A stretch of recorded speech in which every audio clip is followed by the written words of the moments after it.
দুই সোনায় খাইতে খাইতে দুইটা নামাজ শেষ। ইমাম সাহেব নামাজ পড়ে দেয়, এখনো খায়। কেউ নামাজ করে না, আব্বাও নামাজ পড়ে না, আমরাও করি না।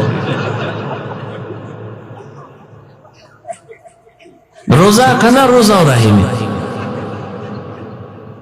তারি ইফতারি খাও গেল কেন? আপনারা তো কইছেন কিয়ামতের দিন আল্লাহ খুব রাগ হবে।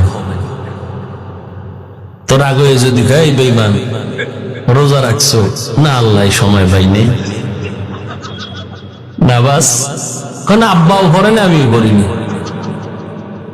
এরপরে যদি আল্লাহ বইলেই ফেলায় ইফতারিটা এটাও খাইতারও নাই, তখন বলবো না সব কি ফালান যায়। এটা মোটামুটি আলহামদুলিল্লাহ নামাজ বাদ দিয়ে খাইছে। আল্লাহ যদি উসিলা ধাক্কা দিয়ে খাই, এটির সব জান্নাতে ঢুকাই দেবে।